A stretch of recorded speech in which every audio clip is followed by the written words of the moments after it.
that takes us right into our next bout here. We got a bantamweight bout between Ronnie Lawrence and Vince Cachero, man. Ronnie Lawrence, we've seen his name pop up a few times, man. This is an exciting prospect.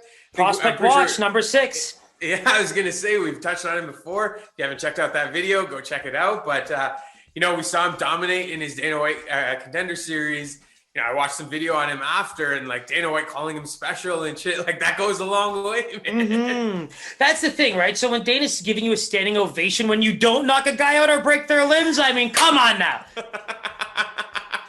He likes what he sees. Joaquin Phoenix, you know?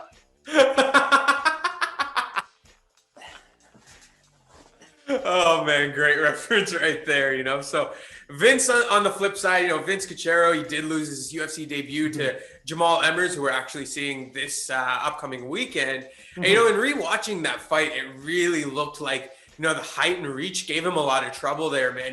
He wanted to get in close and wanted to, start dictating the pace, but he just couldn't, man. Jammal was just too long for him. And he just constantly puts the pressure, right? I felt like the timing there on the takedowns, even when Cachero was trying to lean in there and leap for a shot, the timing on the takedowns was just too perfect. The big thing about that, though, is, I felt like Cachero, short notice fight, Valiev pulls out, replaces that debut, UFC event. The cool thing about him is that he fought for an interim, LFA title against our boy Casey Kenny, who's getting I think, main event prelim bout against Dominic Cruz. So, I mean, It goes to show you how good Casey Kenny is and how close Vince Cachero could have been to, getting in on a LFA interim title. So, that's pretty cool.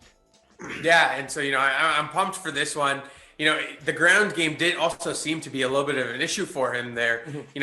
Did you kind of agree with that? Do you see it kind of, improving? 100%. So the one thing I really loved, right? Hawaiian man. So this guy's going to stand there and bang. You want to bang with this guy? Like, this guy took almost 100 shots in 2 rounds and came out looking like a Calvin Klein model, bro. Who's going in there and taking almost 200 punches and coming out there looking that pretty, bro? Come on now. His face is bred for it. It's like someone just made him to be a model and a fighter. Like, here, go pick. And so strong bone structure, bro. Right? Bone structure. It's like Maxie Holloway just punching on the sides. Billy Taylor comes on the fight with his headbands on.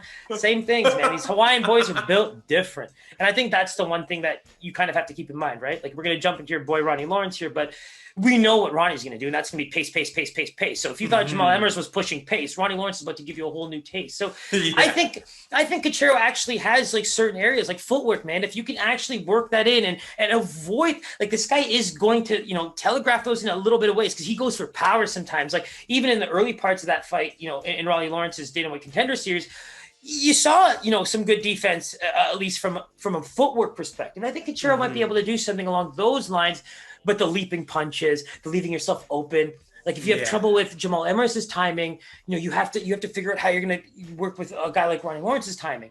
And he's very aggressive on the ground. He was going for submissions constantly. I'm sure you rewatched that one too. Oh yeah, absolutely, man.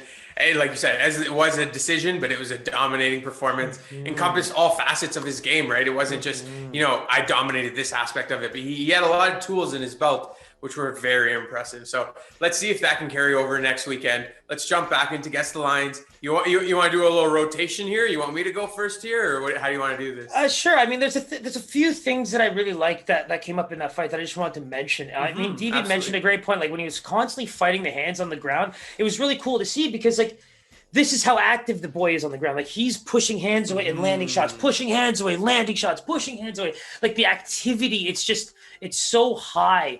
And it's because, like, you know what? Let me just save us even a bit of time. I'm going to let that lean right into my line because it goes very clearly into what I'm thinking here. Because I don't think Vegas is going to look at these previous fights and be like, oh yeah, guys, let's give these people a chance to win some money. I do believe that they're going to have to, be the devils that they are and kind of price it accordingly because I think if you see a line for Ronnie Lawrence, anything below minus 250, I think it gets pounded based on what you've seen, and so in their minds, I think I'm going to go closer to one of the better favorites on the card. I'm going to have to put him at a minus 300 because, as I said, there's a few ways for Cachero to win this fight. But I mean, if you're going on tape and you're really studying these, like, Lawrence is a tough puzzle to solve.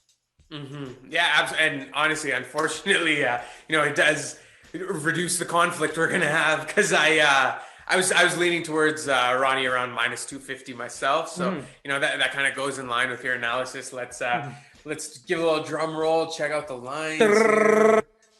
Ronnie Lawrence is a minus 175. Wow, so that's very interesting. So you know what, man? I think we just nailed it, right? I believe that Cachero has the chin, he has the cardio, he has the movement. Like, if you're able to avoid those takedowns, it's a different fight, right? If you look at the way Ronnie Lawrence took damage, there's a really cool thing in that fight too, right? Towards the end of that second round, you can see Ronnie Lawrence kind of get a really dominant like triangle armbar, like that double move at the end there.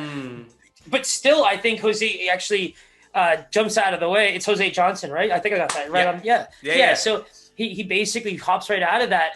But when they're getting up, it's like Ronnie Lawrence gives him a tap. Jose gives him back a tap. It was almost like one of those things where it's like, yeah, bro, you're pretty dominant, but like I can figure something out. In the next round, it's like there was very minimal, like obvious like chance because of how dominant the fight was, but Jose was still able to keep it in there. So you know what, man? I kudos to the Devils for coming through again, because maybe we're reading too much into what we saw, and like we said, Cachero's got that fulcrum, he's got that speed. You know, the weight, he does fluctuate in divisions, so I think that's something to keep an eye on. But let's keep an eye on those weigh-ins, because it's gonna be a fun fight, man.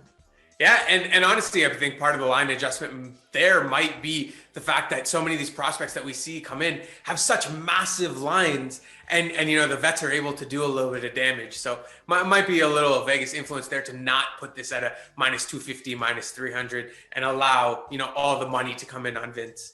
Sure, well said. Especially from that betting perspective, I think that's the best way to kind of describe why you wouldn't assume the line would be so big. Exactly. Yeah, for sure. So that wraps up UFC Vegas 20. If you haven't already done so, hit that subscribe button, hit that bell button. All our Instagram, Twitter, all that good stuff is there. Give us a follow, give us a tweet, shoot us a message, whatever floats your boat. Peace.